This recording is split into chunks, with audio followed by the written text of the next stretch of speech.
Romeo 12 की बाप से 2। बस ए भाइयों, मैं खुदा की रहमतें याद दिलाकर तुमसे इल्तमास करता हूँ कि अपने बदन ऐसी कुर्बानी होने के लिए नज़र करो जो जिंदा और पाक और खुदा को पसंदीदा हो। यही तुम्हारी माकूल इबादत है।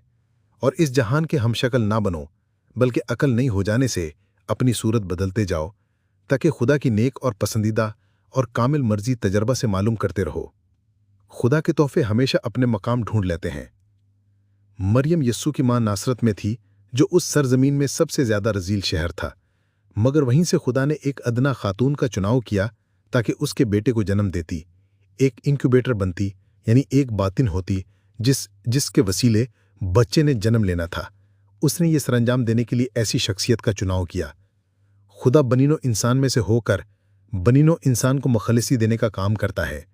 अगर आप मुकम्मल तौर पर जो कुछ आप हैं उसके सुपुर्द हो जाएंगे तो वो आपको ले सकता है और आपके वसीले काम करके इंसानियत को छुड़ा सकता है। अगर आप एक जवान औरत हैं तो अपना किरदार उसके लिए मखसूस कर दें। आप एक जवान मर्द हैं तो अपना किरदार उसके लिए वक्फ कर दें। अपना जहन मखसूस कर दें, अपनी सोच वक्फ कर दें, अपने दिल को मखसूस कर दें, अपनी जान को मंसूब कर दें। आप जो कुछ भी हैं बस मखसूस कर दें और फिर मसीह को उसमें से काम करने दें। कैसी अजीम जलाली बात है।